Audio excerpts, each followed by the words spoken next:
Hi, ഇന്ന് ഏറ്റവും കൂടുതൽ ആവശ്യക്കാരുള്ളതും നല്ല സാലറി പാക്കേജും അതിവേഗം വളർന്നുകൊണ്ടിരിക്കുന്ന ഒരു മേഖലയാണ് ഡേറ്റാ സയൻസ് എന്ന് പറയുന്നത്. ഹെൽത്ത് കെയറും ഇ കൊമേഴ്സും ഫൈനാൻസും റീറ്റെയിലും HR-ഉം സെയിൽസും എഡ്യൂക്കേഷനും എന്റർടൈൻമെന്റും തുടങ്ങിയ എല്ലാ മേഖലയിലും ബെറ്റർ ഡിസിഷൻ എടുക്കാൻ വേണ്ടി ഡേറ്റ ഉപയോഗിക്കുന്നുണ്ട്. അതുകൊണ്ട് തന്നെ സ്കിൽഡ് ആയിട്ടുള്ള ഡേറ്റാ സയന്റിസ്റ്റുകളുടെ റിക്വയർമെന്റ് വളരെ വേഗം വർദ്ധിച്ചുകൊണ്ടിരിക്കുകയാണ്. ഇന്നത്തെ സാഹചര്യത്തിൽ വെറും പൈതൺ പഠിക്കുന്നതുകൊണ്ടോ മെഷീൻ ലേണിംഗ് പഠിക്കുന്നത് കൊണ്ടൊന്നും സ്കിൽഡ് ആയിട്ടുള്ള ഒരു ഡേറ്റാ സയന്റിസ്റ്റ് ആകാൻ സാധിക്കത്തില്ല. ഇതിനു പുറമെ ഒരുപാട് കാര്യങ്ങൾ ഉൾപ്പെടുന്നുണ്ട്. ഇന്നത്തെ സെഷനിൽ ഡേറ്റാ സയൻസ് കരിയറിൽ വിജയിക്കാനുള്ള 5 സക്സസ്ഫുൾ ടിപ്സ് ആണ് പറഞ്ഞു തരാൻ വേണ്ടി പോകുന്നത്. എൻ്റെ പേഴ്സണൽ എക്സ്പീരിയൻസും എഡ്യൂർ ലേണിംഗ് എന്നുള്ള ഡേറ്റാ സയൻസ് പഠിച്ചിട്ട് പ്ലേസ്ഡ് ആയ കാൻഡിഡേറ്റ്സുമായിട്ടുള്ള ഒരു ഡിസ്കഷനിലുമാണ് ഇത്തരം കാര്യങ്ങൾ നമ്മൾ കണ്ടുപിടിച്ചത്. അതിൻ്റെ ഫലമായിട്ടാണ് ഈ വീഡിയോ ചെയ്യുന്നത്. സ്കിൽസുകൾക്കപ്പുറം മികച്ച ഡേറ്റാ സയന്റിസ്റ്റുകളെ ബാക്കിയുള്ളവരിൽ നിന്ന് വ്യത്യസ്തമാക്കുന്ന mindset, habits, then strategies എന്നിവയെല്ലാം ഇന്നത്തെ വീഡിയോയിൽ ഡിസ്കസ് ചെയ്യുന്നതാണ്. സോ ഈ ചാനൽ വീഡിയോ ആദ്യമായിട്ട് കാണുന്നവർക്ക് ഞാൻ എന്നെ ഇൻട്രൊഡ്യൂസ് ചെയ്യാം. എൻ്റെ പേര് സാഹിർ. ഈ ചാനൽ നമ്മൾ data science, artificial intelligence, data analytics, full stack development, മേൺ stack, software testing, digital marketing, finance തുടങ്ങിയ വീഡിയോയിലേക്ക് അപ്ലോഡ് ചെയ്യുന്നത്. എഡ്യൂർ ലേണിംഗിൻ്റെ എയിം തന്നെ ഫ്രഷേഴ്സ് ആയിട്ടുള്ളവർക്കും കരിയർ ഗ്യാപ്പ് എന്നവർക്കും ഒരു IT കരിയർ എനേബിൾ ചെയ്യുക എന്നുള്ളതാണ്. So once again I'm Sahir. Welcome to the new video of Edure learning. പല വീഡിയോയിലും ഇതിനു മുമ്പ് ഡേറ്റാ സയൻസ് എന്താണെന്ന് പറഞ്ഞിട്ടുള്ളതാണ്. അപ്പം ഡേറ്റാ സയൻസ് എന്താണെന്ന് അറിയാത്തവർക്കായിട്ട് ആ പ്ലേലിസ്റ്റ് കാണാം. അപ്പോൾ ഡേറ്റാ സയൻസ് എന്തൊക്കെ സ്കില്ല് വേണം, എന്തൊക്കെയാണ് കരിയർ സ്കോപ്പ്, സാലറി എത്ര ലഭിക്കും എന്നൊക്കെ ഡീറ്റെയിൽ ആയിട്ട് പല വീഡിയോകളിലായിട്ട് പറഞ്ഞിട്ടുണ്ട്. സോ ഞാൻ ഡേറ്റാ സയൻസ് എന്താണെന്ന് ഡീറ്റെയിൽ ആയിട്ട് പറയുന്നില്ല. ഒരു ഡെഫിനിഷൻ സിംപിളി ഒന്ന് പറഞ്ഞു പോവാം. സോ ഡേറ്റാ സയൻസ് പേര് പോലെ തന്നെ ഒരു സയൻസിൻ്റെ ബ്രാഞ്ചാണ് ഡേറ്റാ സയൻസ് എന്ന് പറയുന്നത്. ഡേറ്റയെ പഠിച്ച് അതിൽ നിന്ന് ഇൻസൈറ്റ്സും പാറ്റേൺസും ഒക്കെ ഡിറൈവ് ചെയ്തെടുക്കുന്ന പ്രോസസ്സിനെയാണ് ഡേറ്റാ സയൻസ് എന്ന് പറയുന്നത്. ഇത്തരത്തിലുള്ള ജോലി ചെയ്യുന്നവർ നമ്മൾ ഡേറ്റാ സയന്റിസ്റ്റ് എന്ന് പറയും. സോ ഡേറ്റാ സയന്റിസ്റ്റുകൾ ഡേറ്റാ സയൻസ് മേഖലയിൽ വിജയിക്കാൻ ആഗ്രഹിക്കുന്നതിന് ആദ്യമായിട്ട് പറയുന്ന ട്രിപ്പ് എന്ന് പറയുന്നത് സ്റ്റാറ്റിസ്റ്റിക്സ്, പ്രോഗ്രാമിംഗ്, ഡേറ്റ ഹാൻഡ്ലിംഗ് എന്നീ മേഖലയിൽ സ്ട്രോങ് ആയിട്ടുള്ള ഫൗണ്ടേഷൻസ് ബിൽഡ് ചെയ്യുക എന്നുള്ളതാണ്. ഡേറ്റാ സയന്റിസ്റ്റുകൾക്ക് എന്തുകൊണ്ട് പ്രധാനം ചോദിച്ചു കഴിഞ്ഞാൽ ഡേറ്റാ സയന്റിസ്റ്റിന്റെ പ്രധാന ജോബ് എന്ന് പറയുന്നത് സ്റ്റാറ്റിസ്റ്റിക്സിന്റെ ഇൻഡെപ്ത് നോളജ്, ഡേറ്റ ഹാൻഡിൽ ചെയ്യാനുള്ള കാപ്പബിലിറ്റി, ദെൻ മോഡൽസ് ബിൽഡ് ചെയ്യുന്നതിനുള്ള പ്രോഗ്രാമിംഗ് സ്കിൽസ് എന്നിവയാണ്. ടെക്നോളജിയും ഡിവൈസും ഒക്കെ കാലാകാലങ്ങളായിട്ട് മാറുന്നുണ്ടെങ്കിൽ ഡേറ്റാ സയന്റിസ്റ്റിനെ സംബന്ധിച്ചോളം ബേസിക് ആയിട്ടുള്ള ഫൗണ്ടേഷൻ സ്കില്ലായിട്ട് ഈ 3 സ്കിൽസും ഇന്നും നിലകൊള്ളുന്നു. സോ ഈ സ്കിൽസ് എങ്ങനെ ഡെവലപ്പ് ചെയ്യാൻ നമുക്ക് നോക്കാം. സ്റ്റാറ്റിസ്റ്റിക്സിനെ കുറിച്ചും പ്രോബിലിറ്റിയെ കുറിച്ചും പഠിക്കാനാണെങ്കിൽ ഇൻഡെപ്ത് ആയിട്ട് സ്റ്റാറ്റിസ്റ്റിക്സിനെ കുറിച്ചും പ്രോബിലിറ്റിയെ കുറിച്ചും പഠിക്കേണ്ട, മറിച്ച് മീൻ, മീഡിയൻ, വേരിയൻസ്, കോറിലേഷനെ കുറിച്ച് പഠിച്ചാൽ മതിയാവും. ദെൻ ഇൻഫറൻസ് സ്റ്റാറ്റിസ്റ്റിക്സ്, അതിൽ നമുക്ക് P value, hypothetic testing, confidence intervals എന്നിവ പഠിക്കുക. ദെൻ പ്രോബിലിറ്റി ഡിസ്ട്രിബ്യൂഷനെ കുറിച്ച് പഠിക്കുക. ഉദാഹരണത്തിന് ഏത് സാഹചര്യത്തിലാണ് T ടെസ്റ്റും ഏത് സാഹചര്യത്തിലാണ് Chi-square ടെസ്റ്റിംഗ് ഒക്കെ പ്രായോഗികമായിട്ട് പ്രാക്ടിക്കലായിട്ട് ഉപയോഗിക്കേണ്ടതിനെ കുറിച്ച് ഇൻഡെപ്ത് ആയിട്ട് മനസ്സിലാക്കുക. ദെൻ സ്റ്റാറ്റിസ്റ്റിക്സും പ്രോബിലിറ്റിയിലും ഇത്രയും പറഞ്ഞ കാര്യം ഏകദേശം 10ഓളം ടോപ്പിക്കാണ് ഇതുവരെ പറഞ്ഞത്. 10ഓളം ടോപ്പിക്ക് നിങ്ങൾ പഠിച്ചു കഴിഞ്ഞാൽ അടുത്തതായിട്ട് പഠിക്കേണ്ടത് പൈതൺ ആണ്. ഡാറ്റാ സയന്റിസ്റ്റുകൾ അക്രോസ് ദ ഗ്ലോബിൽ മോസ്റ്റ് കോമൺലി യൂസ് ചെയ്യുന്ന പ്രോഗ്രാമിംഗ് ലാംഗ്വേജ് ആണ് പൈതൺ. പൈതണിനോടനുബന്ധിച്ച് തന്നെ പൈതൺ ലൈബ്രറീസ് ആയ NumPy, Pandas, Matplotlib, Scikit-learn തുടങ്ങിയവയുടെ അറിഞ്ഞിരിക്കണം. സോ നമ്മൾ സ്റ്റാറ്റിസ്റ്റിക്സ്, പ്രോഗ്രാമിംഗ് ലാംഗ്വേജ് എന്ത് പഠിക്കണമെന്ന് മനസ്സിലാക്കി. ഇനി അടുത്ത ഡേറ്റ ഹാൻഡ്ലിംഗ് ആണ്. ഒരു ഡേറ്റാ സയന്റിസ്റ്റിനെ സംബന്ധിച്ചുള്ള ഏറ്റവും പാടുപെടുന്നത് ഡേറ്റ ക്ലീൻ ചെയ്യണം. കാരണം പലപ്പോഴും ഒരു ഡേറ്റാ സയന്റിസ്റ്റിന്റെ കയ്യിൽ കിട്ടുന്ന ഡേറ്റ അൺക്ലീൻഡ് ആയിട്ടുള്ള ഡേറ്റ ആയിരിക്കും, അല്ലെങ്കിൽ അൺക്ലീൻഡ് ആയിട്ടുള്ളതോ അല്ലെങ്കിൽ അൺസ്ട്രക്ചർഡോ ഡേറ്റ ആയിരിക്കും. അതായത് അതിൻ്റെ അകത്തുനിന്ന് വാല്യൂസ് മിസ്സാകാനുള്ള പോസിബിലിറ്റീസ് ഉണ്ട്, ഡ്യൂപ്ലിക്കേറ്റ് വാല്യൂസ് വരെയുള്ള പോസിബിലിറ്റീസ് ഉണ്ട്. ഒരു ഡേറ്റയെ സംബന്ധിച്ചിടത്തോളം നിങ്ങൾ ഡ്യൂപ്ലിക്കേറ്റ് വാല്യൂസ് ഹാൻഡിൽ ചെയ്യാനും മിസ്സിംഗ് വാല്യൂസ് എങ്ങനെ കൈകാര്യം ചെയ്യണമെന്ന് അറിയാനും കാറ്റഗറിയിൽ ഡേറ്റ എൻകോഡ് ചെയ്യാനും ഔട്ട്ലയേഴ്സിനെ മനസ്സിലാക്കാനൊക്കെ നിങ്ങൾ അറിഞ്ഞിരിക്കണം. ഇതിനായിട്ട് നിങ്ങൾക്ക് കേഗിളിൽ മെജോറിറ്റിയും ക്ലീൻഡ് ഡേറ്റയാണ്. ഞാൻ ബേസിക്കലി സജസ്റ്റ് ചെയ്യുന്നത് ഗിറ്റ്ഹബിൻ്റെ അകത്ത് ഒരുപാട് ഡേറ്റാസിൻ്റെ റിപ്പോസിറ്ററി ഉണ്ട്. അതിൽ ഏതെങ്കിലും റിപ്പോസിറ്ററി എന്നിട്ട് നമുക്ക് ഡേറ്റ എടുക്കാം. കേഗിളാണ് മെജോറിറ്റി ആൾക്കാരും പ്രാക്ടീസ് ചെയ്യാൻ ഉദ്ദേശിക്കുന്നത് അല്ലെങ്കിൽ ഉപയോഗിക്കുന്നത്. സോ അത് ഞാൻ സജസ്റ്റ് ചെയ്യുന്നില്ല. സോ നിങ്ങൾക്ക് ഗിറ്റ്ഹബ് ഉപയോഗിക്കാം. അല്ലാന്നുണ്ടെങ്കിൽ ഗവൺമെന്റ്സിന് ഡേറ്റ തരുന്ന ഒരുപാട് സൈറ്റ്സ് ഉണ്ട്. അവിടേക്ക് നിങ്ങൾക്ക് അൺക്ലീൻഡ് ഡേറ്റ കിട്ടും. അതിൽ നിങ്ങൾ പ്രാക്ടീസ് ചെയ്ത് പഠിക്കുക. രണ്ടാമതായിട്ട് വേണ്ട സ്കിൽ എന്ന് പറയുന്നത് ക്രിട്ടിക്കൽ തിങ്കിങ്ങും പ്രോബ്ലം സോൾവിംഗ് സ്കിൽസ് ആണ്. ഡേറ്റാ സയന്റിസ്റ്റിനെ സംബന്ധിച്ച് എന്തുകൊണ്ട് പ്രോബ്ലം സോൾവിംഗ്, ക്രിട്ടിക്കൽ തിങ്കിങ് വളരെ ഇമ്പോർട്ടൻ്റ് എന്ന് ചോദിച്ചു കഴിഞ്ഞാൽ ഒരു ബാക്കിയുള്ള മേഖലയിലുള്ള ബാക്കിയുള്ള ടെക് ജോബ് ചെയ്യുന്നവരെ പോലെ ഒരു ഡോക്യുമെന്റിനനുസരിച്ച് സൊല്യൂഷൻ ഡിറൈവ് ചെയ്ത് പോകുന്നവരല്ല. അവർ റിയൽ ടൈമിൽ കാണുന്ന പ്രോബ്ലംസിനെ ഡേറ്റ കൊണ്ട് സോൾവ് ചെയ്യാൻ ശ്രമിക്കുന്നവരാണ്. സോ പലപ്പോഴും അതിനെ ഔട്ട് ഓഫ് ദ ബോക്സ് ചിന്തിക്കേണ്ടതായിട്ട് വരും. സോ ഇത്തരത്തിൽ ലഭിക്കുന്ന പ്രോബ്ലത്തിനെ സ്ട്രാറ്റജിക്കലി അപ്രോച്ച് ചെയ്യാനും അതിൽ നിന്ന് മീനിങ് ഫുൾ ഇൻസൈറ്റ്സ് ഡിറൈവ് ചെയ്യാനും ഡെഫിനറ്റ്ലി അവർക്ക് പ്രോബ്ലം സോൾവ് സ്കിൽസ് ഉണ്ടായിരിക്കേണ്ടതാണ്. സോ ഈ സ്കിൽ എങ്ങനെ ഡെവലപ്പ് ചെയ്തെടുക്കുക എന്ന് പറഞ്ഞാൽ നിങ്ങൾക്ക് നിങ്ങളുടെ ഡീൽ ചെയ്യാൻ പോകുന്ന ഡേറ്റ ഏത് ഡൊമൈനിലുള്ളതാണ്, ആ ഡൊമൈനെ കുറിച്ചുള്ള ഒരു ബേസിക് അണ്ടർസ്റ്റാൻഡിങ് നിങ്ങൾ ഉണ്ടാക്കിയെടുക്കുക എന്നുള്ളതാണ് ആദ്യമായിട്ട് വേണ്ടത്. എങ്കിൽ മാത്രമേ ആ ഡേറ്റയിൽ നിന്ന് എന്ത് തീരുമാനം എടുക്കാൻ പറ്റുന്നുള്ളതും ആ ഡേറ്റയിൽ എന്ത് പ്രോബ്ലം കണ്ടുപിടിക്കാൻ പറ്റും എന്നുള്ളത് നമുക്ക് മനസ്സിലാക്കാൻ സാധിക്കത്തുള്ളൂ. ദെൻ എങ്ങനെ നിങ്ങൾക്ക് കിട്ടുന്ന ഡേറ്റയിൽ നിന്ന് ബിസിനസ് പ്രോബ്ലംസ് അല്ലെങ്കിൽ ബിസിനസ്സിലെ പ്രോബ്ലംസിന് ഡേറ്റ പ്രോബ്ലംസ് ആയിട്ട് എങ്ങനെ കൺവേർട്ട് ചെയ്യാൻ പറ്റും എന്നുള്ളത് നിങ്ങളെക്കുറിച്ച് ചിന്തിക്കുക. ഉദാഹരണം പറയുകയാണെന്നുണ്ടെങ്കിൽ ഒരു സബ്സ്ക്രിപ്ഷൻ ബിസിനസ്സിൽ നെറ്റ്ഫ്ലിക്സ് പോലുള്ള ഒരു സബ്സ്ക്രിപ്ഷൻ ബിസിനസ്സിൽ പെട്ടെന്ന് കസ്റ്റമേഴ്സ് വന്നൊരു സബ്സ്ക്രിപ്ഷൻ ക്യാൻസൽ ചെയ്യുന്നത് അത് കുറയ്ക്കാനായിട്ട് എന്തൊക്കെ ചെയ്യാം, അല്ലെങ്കിൽ അവർ സബ്സ്ക്രിപ്ഷൻ ക്യാൻസൽ റീസൺസ് എന്തൊക്കെയാണെന്നുള്ളത് ഡേറ്റയിൽ നിന്ന് കണ്ടെത്താൻ വേണ്ടി ശ്രമിക്കുക.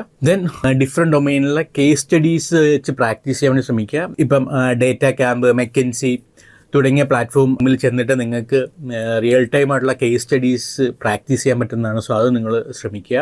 സോ നിങ്ങളൊരു ഡേറ്റ സയൻറ്റിസ്റ്റ് പ്രോബ്ലം കിട്ടിക്കഴിഞ്ഞാൽ എങ്ങനെയെങ്കിലും അത് സോൾവ് ചെയ്യുക എന്നതിലുപരി, എങ്ങനെയെങ്കിലും ഒരു അൽഗോരിതം ഉണ്ടാക്കുക എന്നതിലുപരി ആ ഡേറ്റയിൽ ഇൻഡെപ്തായിട്ട് മണിക്കൂറുകളോ ആഴ്ചകളോ മാസങ്ങളോ സ്പെൻഡ് ചെയ്യാൻ വേണ്ടി ശ്രമിക്കുക. ആ ഡേറ്റയെക്കുറിച്ച് ഇൻഡെപ്തായിട്ട് മനസ്സിലാക്കാൻ വേണ്ടി ശ്രമിക്കുക. അതുവഴി ആ ബിസിനസ്സിനെ കുറിച്ച് ഇൻഡെപ്തായിട്ട് മനസ്സിലാക്കാൻ ശ്രമിക്കുക.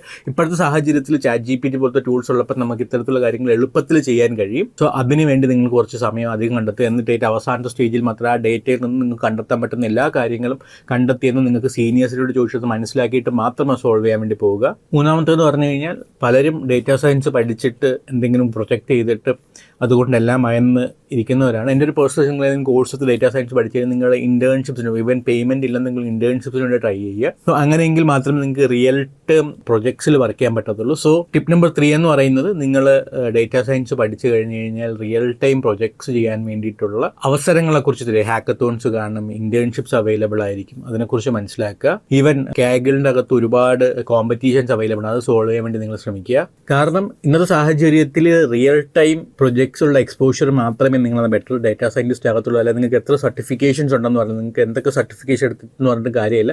At the end of the day what matters is your skill. So skill develop ചെയ്യണമെങ്കിൽ നമ്മൾ ചെയ്ത് തന്നെ പഠിക്കണം. ചെയ്താൽ മാത്രമേ പഠിക്കാൻ കഴിയത്തുള്ളൂ. സോ ഇതിനായിട്ട് നിങ്ങൾക്ക് കാഗിലുള്ള കോമ്പറ്റീഷൻ പങ്കെടുക്കാം. UCIയുടെ മെഷീൻ ലേണിംഗ് റിപ്പോസിറ്ററി നിങ്ങൾക്ക് നോക്കാം. നിങ്ങളൊരു പ്രൊജക്റ്റ് തിരഞ്ഞെടുക്കുമ്പോൾ തന്നെ ആ പ്രൊജക്റ്റിൽ ഡിഫറെൻറ്റ് ആസ്പെക്ട്സുകൾ ഉണ്ടെന്നുള്ള ഉറപ്പുവരുത്തുക. ഫോർ എക്സാമ്പിൾ, ആ പ്രൊജക്റ്റിനകത്ത് ഡെഫിനറ്റ്ലി ഡേറ്റ ക്ലീനിങ്ങും പ്രീ പ്രോസസ്സിംഗ് ഉണ്ടായിരിക്കണം, എക്സ്പ്ലോറേറ്ററി ഡേറ്റ അനാലിസിസ് ഉണ്ടായിരിക്കണം, പ്രഡിക്റ്റീവ് മോഡലിങ്ങും അതിൻ്റെ ഇൻ്റർപ്രിട്ടേഷൻ ഉണ്ടായിരിക്കണം, വിഷ്വലൈസേഷൻ, സ്റ്റോറി ടെല്ലിംഗ്. ദെൻ ഏതെങ്കിലും ഒരു പർട്ടിക്കുലർ ഡൊമൈൻ എടുക്കണം, ഡൊമൈൻ നോളജിന് അനുസൃതമായിട്ടുള്ള എന്തെങ്കിലും പ്രോബ്ലം അല്ലെങ്കിൽ ഡൊമൈൻ സ്പെസിഫിക് ആയിട്ടുള്ള പ്രോബ്ലം സോൾവിങ്ങും ഉണ്ടായിരിക്കണം. ഉദാഹരണം പറയുകയാണെങ്കിൽ റിയൽ ടൈം ആയിട്ടുള്ള അൺസ്ട്രക്ചർഡ് ആയിട്ടുള്ള ഒരു ഹെൽത്ത് ഡേറ്റയിൽ നിന്ന് ഡയബറ്റിക്സോ അല്ലെങ്കിൽ വരാൻ പോകുന്ന ഡിസീസിനെ കുറിച്ച് നമുക്ക് പ്രെഡിക്റ്റ് ചെയ്യാം. പ്രൊഡക്റ്റ് റിവ്യൂസിൽ ഇമോഷൻസിനെ കുറിച്ചൊന്ന് ഇവാലുവേറ്റ് ചെയ്യാം. സ്റ്റോക്ക് മാർക്കറ്റിൽ ഷെയർസിൻ്റെ ട്രെൻഡിനെ നമുക്ക് ഇവാലുവേറ്റ് ചെയ്യാം. ദെൻ മൂവീസ്, ബുക്സ് എന്നിവ റിയൽ ടൈം ആയിട്ടുള്ള ഡേറ്റയിൽ നിന്ന് എടുത്തിട്ട് നമുക്ക് റെക്കമെൻഡേഷൻ ചെയ്യാം. അപ്പോൾ ഇങ്ങനെയുള്ള കാര്യങ്ങൾ ഉള്ള പ്രൊജക്ട്സുകൾ നിങ്ങൾ തിരഞ്ഞെടുക്കുക. ദെൻ നിങ്ങൾ ചെയ്താൽ മാത്രം പോരാ, ചെയ്തത് നിങ്ങൾ ഉദ്ദേശിക്കുന്ന കമ്പനീസ് അല്ലെങ്കിൽ ജോലി ചെയ്യാൻ ഉദ്ദേശിക്കുന്ന കമ്പനീസോ അല്ലെങ്കിൽ ഉദ്ദേശിക്കുന്ന ആൾക്കാരോ എത്തിപ്പെടണം. അതിനായിട്ട് നിങ്ങൾ ചെയ്ത കാര്യങ്ങൾ ഡെഫിനറ്റ്ലി ഡോക്യുമെൻ്റ് ചെയ്യുക. നിങ്ങളുടെ ഒരു പേഴ്സണൽ ഒരു ഡോക്യുമെൻ്റ് ഉണ്ടായിരിക്കണം. കൂടാതെ ഏതെങ്കിലും വെബ്സൈറ്റ്സിലോ ബ്ലോഗ്സിലോ മീഡിയം പോലുള്ള വെബ്സൈറ്റ്സിൽ നമുക്ക് പോസ്റ്റ് ചെയ്യാം, അല്ലെങ്കിൽ ലിങ്ക്ഡിനിലൊക്കെ നമുക്ക് പോസ്റ്റ് ചെയ്യാൻ കഴിയുന്നതാണ്. കൂടാതെ ഒരു പ്രൊജക്റ്റ് ചെയ്തിട്ട് അതിനെക്കുറിച്ചുള്ള ഇൻഡെപ്ത് ആയിട്ടുള്ള ഡോക്യുമെൻറ്റേഷൻ, റീഡ്മി ഫയൽസ്, ഡേറ്റയുടെ ഡീറ്റെയിൽസ്, റിസൾട്ട്സ് എന്നിവ ഗിറ്റ്ഹബിലും അപ്ലോഡ് ചെയ്യുക. ദെൻ ഡോക്യുമെൻറ്റേഷൻ മാത്രം വെച്ചത് ഇന്നത്തെ കാലത്തിൽ എല്ലാവർക്കും ഏറ്റവും എളുപ്പം അക്സസിബിലിറ്റി വീഡിയോയ്ക്കാണ്. സോ നിങ്ങളൊരു ഷോർട്ടായിട്ടുള്ള വീഡിയോ ഡെവലപ്പ് ചെയ്യുക. വീഡിയോ ഡെവലപ്പ് ചെയ്തിട്ട് അതും നിങ്ങൾ വെച്ചിരിക്കുക. എന്നിട്ട് ഇൻ്റർവ്യൂസിന് നിങ്ങളുടെ റെസ്യൂമ് ഷെയർ ചെയ്യുന്നതിലൂടെ ഈ വീഡിയോ ലിങ്ക്, ഗൂഗിൾ ഡ്രൈവിൻ്റെ ലിങ്കൊക്കെ നിങ്ങൾക്ക് ഷെയർ ചെയ്യാവുന്നതാണ്. നാലാമത്തേന്ന് പറഞ്ഞാൽ കമ്മ്യൂണിക്കേഷനിലും സ്റ്റോറി ടെല്ലിങ്ങിലും സ്കില്ല് ഡെവലപ്പ് ചെയ്യുക എന്നുള്ളതാണ്. എന്തുകൊണ്ട് കമ്മ്യൂണിക്കേഷനും വിഷ്വലൈസേഷനും ഭയങ്കര ഇമ്പോർട്ടൻ്റ് ചോദിച്ചു കഴിഞ്ഞാൽ, പലപ്പോഴും നമ്മൾ കമ്മ്യൂണിക്കേറ്റ് ചെയ്യുന്നത് ടെക് സേവി ആയിട്ടുള്ള ആൾക്കാരുടെ അടുത്ത് ആയിരിക്കത്തില്ല. നമുക്ക് പലപ്പോഴും നമ്മുടെ ഡേറ്റയിൽ നിന്ന് കണ്ടുപിടിച്ച കാര്യങ്ങൾ കമ്മ്യൂണിക്കേറ്റ് ചെയ്യുന്നത് ഒട്ടും ടെക്നോളജി ഇല്ലാത്ത അല്ലെങ്കിൽ എബോവ് 60 years ഒക്കെ നോളജുള്ള വലുതായിട്ട് കമ്പ്യൂട്ടറും മൊബൈലും ഒന്നും യൂസ് ചെയ്യാൻ അറിയാത്ത ആൾക്കാരുടെ അടുത്തായിരിക്കും. സോ അതുകൊണ്ട് തന്നെ അവരുടെ അടുത്ത് നിങ്ങൾക്ക് കൺവിൻസ് ചെയ്യാൻ അല്ലെങ്കിൽ കമ്മ്യൂണിക്കേറ്റ് ചെയ്യുമ്പം ഇത്രയും ബെറ്റർ ആയിട്ടുള്ള മോഡൽ ബിൽഡ് ചെയ്തിട്ടുണ്ട്, അൽഗോരിതം ഡെവലപ്പ് ചെയ്യുന്നതെന്ന് പറഞ്ഞിട്ട് കാര്യമില്ല. അവർക്ക് മനസ്സിലാകുന്ന ഭാഷയിൽ നിങ്ങൾക്ക് പറഞ്ഞു കൊടുക്കാൻ അറിയണം. ഉദാഹരണത്തിന് ഞാൻ ഡേറ്റ സയൻറ്റിസ്റ്റ് ഇൻ്റർവ്യൂ ഇരുന്നപ്പോൾ എൻ്റെ അടുത്ത് ചോദിച്ചതാണ്, explain blockchain to a 60-year-old and a 6-year-old kid എന്നുള്ളത്. ഞാൻ ഇപ്പോഴും ആ ക്വസ്റ്റ്യൻ ഓർക്കുന്നത്. ബ്ലോക്ക് ചെയിൻ എന്ന കൺസെപ്റ്റ് 60 വയസ്സുള്ള ഒരാൾക്കും 6 വയസ്സുള്ള ഒരാൾക്കും എങ്ങനെ കൺവിൻസ് ആക്കുന്നതിൽ പറഞ്ഞു കൊടുക്കാൻ പറ്റുമെന്നുള്ളത്. സോ നിങ്ങളൊന്ന് ചിന്തിച്ചിട്ട് നിങ്ങളത് കമൻറ്റ് ബോക്സിൽ രേഖപ്പെടുത്തുക. ഒരു ഡേറ്റ സയൻറ്റിസ്റ്റ് എന്ന് പറയുന്നത് ഒരു അൺസ്ട്രക്ചേർഡ് ഡേറ്റയ്ക്കും ഡിസിഷൻ മേക്കേഴ്സിനും ഇടയിലുള്ള ഒരു കണക്റ്റിംഗ് പില്ലറാണെന്നൊക്കെ നമുക്ക് പറയാം. സോ ഈ ഒരു ഗ്യാപ്പ് നിങ്ങൾ കണക്ട് ചെയ്യണം. ഡെഫിനറ്റ്ലി നിങ്ങൾ വ്യക്തവും കൺവിൻസിംഗും ആയിട്ടുള്ള സ്റ്റോറീസ് ഡേറ്റയിലൂടെ വിഷ്വലൈസേഷനിൽ പറയാൻ പഠിച്ചിരിക്കണം. സോ ഇനി പറയാൻ വേണ്ടത് എങ്ങനെ നിങ്ങൾക്ക് കമ്മ്യൂണിക്കേഷൻ സ്കില്ലും സ്റ്റോറി ടെല്ലിംഗ് സ്കില്ലൊക്കെ ഡെവലപ്പ് ചെയ്യുക എന്നുള്ളതാണ്. ഇതിൽ ഫസ്റ്റ് വേണ്ടതെന്ന് പറഞ്ഞാൽ ഡേറ്റ വിഷ്വലൈസേഷൻ ടൂൾസ്. നിങ്ങൾ പൈത്തണിലാണ് വർക്ക് ചെയ്യുന്നതെന്നുണ്ടെങ്കിൽ മാറ്റ്പ്ലോട്ലിബ്, സീബോൺ തുടങ്ങിയ ലൈബ്രറി പഠിക്കുക. അല്ലാന്നുണ്ടെങ്കിൽ പവർ ബി ഐ, ടാബ്ലോ പോലുള്ള ഇൻഡെപ്ത് നോളജ് നിങ്ങൾക്ക് ഉണ്ടായിരിക്കുക. ദെൻ ഡേറ്റയിൽ നിന്ന് കഥകൾ, സ്റ്റോറീസ് ഡെവലപ്പ് ചെയ്യാൻ വേണ്ടി ശ്രമിക്കുക. നിങ്ങൾ ഓരോ കഥകൾ ഉണ്ടാക്കുമ്പോഴും അതിന് 3 ഭാഗങ്ങൾ ഉണ്ടായിരിക്കണം. തുടക്കം, അവിടെ എന്താണ് പ്രോബ്ലം എന്ന് പറയുക. ദെൻ മിഡിലായിട്ട് അതിനെക്കുറിച്ചുള്ള എക്സ്പ്ലനേഷൻ നൽകുക. ആൻഡ് അറ്റ് ദ എൻഡ് അതിൻ്റെ സൊല്യൂഷൻസ് ഡിസ്കസ് ചെയ്യാൻ വേണ്ടി ശ്രമിക്കുക. ഉദാഹരണം പറയുകയാണെന്നുണ്ടെങ്കിൽ ഞാൻ ഡെവലപ്പ് ചെയ്തെടുത്ത മോഡലിന് 84% അക്യുറസി എന്ന് പറയുന്നതിന് പകരം കസ്റ്റമർ ഡേറ്റയിൽ നിന്നും പർച്ചേസ് ഡേറ്റയിൽ നിന്നും പർച്ചേസ് ചെയ്യാൻ സാധ്യതയില്ലാത്ത 100-ൽ 84 കസ്റ്റമറിനെ തിരിച്ചു കൊണ്ടുവരാൻ പറ്റുന്ന ഒരു അൽഗോരിതം ഞാൻ ബിൽഡ് ചെയ്തു എന്ന് വേണമെങ്കിൽ നമുക്ക് പറയാം. നിങ്ങൾ കമ്മ്യൂണിക്കേഷൻ സ്കില്ലും സ്റ്റോറി ടെല്ലിംഗൊക്കെ പഠിച്ചു, ബെറ്ററായി. പക്ഷേ ഏറ്റവും ഇമ്പോർട്ടൻ്റ് എന്ന് പറയുന്നത് നിങ്ങളുടെ ഓഡിയൻസിനെ മനസ്സിലാക്കുക എന്നുള്ളതാണ്. നിങ്ങൾ ഒരു കമ്പനിയുടെ ടോപ്പ് CEOs ഒക്കെയാണ് സംസാരിക്കുന്നതെന്നുണ്ടെങ്കിൽ ബിസിനസ് ഇമ്പാക്റ്റിനെ കുറിച്ചും സ്ട്രാറ്റജീസിനെ കുറിച്ചും കോസ്റ്റ് സേവിങ്സിനെ കുറിച്ചും ഓപ്പർച്യൂണിറ്റീസിനെ കുറിച്ചൊക്കെ സംസാരിക്കുക. നിങ്ങൾ ഡെവലപ്പേഴ്സായിട്ടാണ് സംസാരിക്കണമെങ്കിൽ കോഡ് എഫിഷ്യൻസിയെ കുറിച്ചും പെർഫോമൻസിനെ കുറിച്ചൊക്കെ സംസാരിക്കുക. ക്ലയൻസുമായിട്ടാണ് സംസാരിക്കുന്നതെന്നുണ്ടെങ്കിൽ സൊല്യൂഷൻസിനെ കുറിച്ച് ഡിസ്കസ് ചെയ്യുക. സോ ഇത്തരം കാര്യങ്ങൾ അറിഞ്ഞാൽ മാത്രം പോലെ ഈ സ്കില്ല് ഡെവലപ്മെൻറ്റ് ഡെഫിനറ്റ്ലി നമ്മൾ പ്രാക്ടീസ് ചെയ്തുകൊണ്ടിരിക്കണം. ഇതിനായിട്ട് ഡേറ്റ സയൻറ്റിസ്റ്റുകളുടെ ഒരുപാട് ടെഡ് ടോക്സുകളുണ്ട്, അത് നിങ്ങൾ കേൾക്കുക. ദെൻ ടോസ്റ്റ് മാസ്റ്റേഴ്സ് പോലുള്ള പബ്ലിക് സ്പീക്കിംഗ് ഗ്രൂപ്പിൽ ജോയിൻ ചെയ്യുക. And last and most important tip, എപ്പോഴും നമ്മൾ അപ്ഡേറ്റ് ആയിക്കൊണ്ടിരിക്കുക എന്നുള്ളതാണ്. എനിക്ക് പറയാനുള്ള ഇന്നത്തെ 5ാമത്തെ ടിപ്പാണ് വളരെ ഇമ്പോർട്ടൻ്റ് ആയിട്ടുള്ളതെന്നാണ്. കാരണം ഡേറ്റാ സയൻസ് എന്ന മേഖല അതിവേഗം വളർന്നുകൊണ്ടിരിക്കുകയാണ്. കഴിഞ്ഞ ഒരു 4-5 വർഷം മുമ്പുള്ള സ്കിൽസും ക്യാപ്പബിലിറ്റീസും അല്ല, എന്തിനാ കഴിഞ്ഞ 1 വർഷം മുമ്പുള്ള ക്യാപ്പബിലിറ്റീസും സ്കില്ലും അല്ല ഇന്നിപ്പോൾ ഒരു ഡേറ്റാ സയൻറ്റിസ്റ്റിന് കമ്പനീസ് ചെക്ക് ചെയ്യുന്നത്. പുതിയ ടൂൾസും ടെക്നിക്സും മെത്തേഡ്സും എല്ലാം ദിനം പ്രതി വളർന്നു വരുന്നുണ്ട്. സോ എപ്പോഴും അപ്ഡേറ്റ് ആവാനായിട്ട് നിങ്ങൾക്ക് ഡേറ്റാ സയൻറ്റിസ്റ്റിന് എഴുതുന്ന ഒരുപാട് ബ്ലോഗ്സ് ഉണ്ട്. അപ്പോൾ അതിന് നിങ്ങൾ ഫോളോ ചെയ്യുക. ഇതിനായിട്ട് നിങ്ങൾക്ക് ട്വിറ്ററോ ലിങ്ക്ഡിനോ ഒക്കെ പോലുള്ള പ്ലാറ്റ്ഫോംസ് കൺസിഡർ ചെയ്യാനുള്ള ആൻഡ്രൂ എൻജി, ദെൻ ഹാർഡ്ലി വിക്കാം പോലുള്ളവരെയാണ് ഞാൻ ഫോളോ ചെയ്ത് പൊയ്ക്കൊണ്ടിരുന്നത്.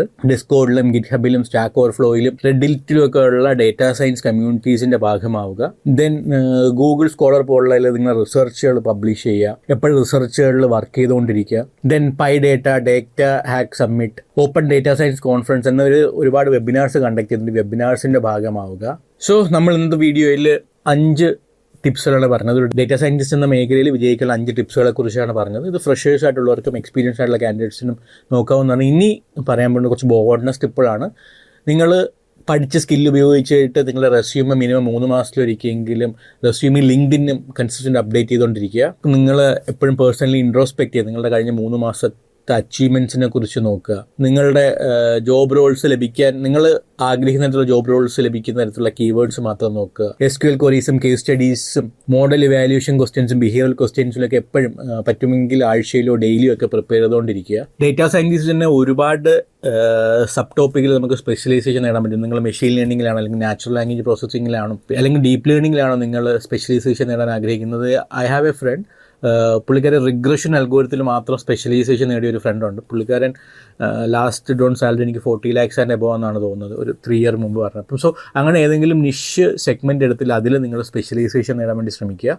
പലരും ഡേറ്റാ സയൻസ് പഠിച്ചിട്ട് പകുതി വഴിക്ക് വെച്ച് നിർത്തി പോകാറുണ്ട്. എനിക്ക് നിങ്ങളോട് പറയാനുള്ളത്, ഡേറ്റാ സയൻസ് പഠിച്ചെടുക്കാൻ കുറച്ച് ബുദ്ധിമുട്ടായിരിക്കും. പക്ഷേ പഠിച്ചെടുക്കുന്ന എല്ലാവർക്കും, സ്കില്ല് നേടുന്ന എല്ലാവർക്കും അനന്തമായ സാധ്യത ലഭിക്കുന്നതാണ്. സക്സസ്ഫുൾ ആയിട്ടുള്ള ഡേറ്റാ സയൻറ്റിസ്റ്റ് ആകാൻ ഒറ്റ രാത്രി കൊണ്ട് കഴിയുന്നതല്ല. കൺസിസ്റ്റന്റ് പ്രാക്ടീസും എഫിഷ്യൻ്റ് ആയിട്ടുള്ള കമ്മ്യൂണിക്കേഷനും അഡാപ്റ്റബിലിറ്റിയും തുടങ്ങിയ അനേകം കാര്യങ്ങളുടെ അന്തിമ ഫലമാണ് ഒരു വിജയകരമായ ഡേറ്റാ സയൻസ് കരിയർ എന്ന് പറയുന്നത്, അല്ലെങ്കിൽ ഡേറ്റാ സയൻസ് കരിയർ എന്ന് പറയുന്നത്. ലാസ്റ്റ് ബട്ട് നോട്ട് ലീസ്റ്റ് എനിക്ക് നിങ്ങൾ പറയാനുള്ളത് ഓർമ്മിക്കുക, ടൂൾസുകൾ മാറും, ടെക്നോളജികൾ മാറും, സ്ട്രാറ്റജീസ് മാറും. ക്രിട്ടിക്കലായിട്ട് ചിന്തിക്കാനും എപ്പോഴും പുതിയ സ്കിൽസ് അപ്ഡേറ്റ് ചെയ്യാൻ ആഗ്രഹിക്കുന്നവരും ഡേറ്റയിൽ വർക്ക് ചെയ്യാൻ ആഗ്രഹിക്കുന്നവരൊക്കെയാണ് നിങ്ങളെന്നുണ്ടെങ്കിൽ ഡെഫിനറ്റ്ലി നിങ്ങൾക്ക് നല്ലൊരു സക്സസ്ഫുൾ ഡേറ്റാ സയൻറ്റിസ്റ്റ് ആകാൻ കഴിയും. ഈ വീഡിയോ അവസാനിക്കുന്നതിന് മുമ്പ് നമ്മളിന്ന് പഠിച്ച 5 ടിപ്സ് ഒന്നും കൂടെ പറയാം. സോ നമ്പർ 1 എന്ന് പറയുന്നത് സ്റ്റാറ്റിസ്റ്റിക്സ്, പ്രോഗ്രാമിംഗ്, ഡേറ്റ ഹാൻഡ്ലിങ്ങിലൊക്കെ ഒരു സ്ട്രോങ് ഫൗണ്ടേഷൻ ബിൽഡ് ചെയ്യുക. നമ്പർ 2 എന്ന് പറയുന്നത് പ്രോബ്ലം സോൾവിംഗ് സ്കിൽസും ക്രിട്ടിക്കൽ സ്കിൽസും ഡെവലപ്പ് ചെയ്യുക. നമ്പർ 3 എന്ന് പറയുന്നത് റിയൽ ടൈം പ്രൊജക്ട്സിലും പോർട്ട്ഫോളിയോ പ്രൊജക്ട്സിലൊക്കെ വർക്ക് ചെയ്യുക. നമ്പർ 4 കമ്മ്യൂണിക്കേഷനും സ്റ്റോറി ടെല്ലിംഗ് സ്കിൽസ് ഇംപ്രൂവ് ചെയ്യുക. Number 5 always be learning.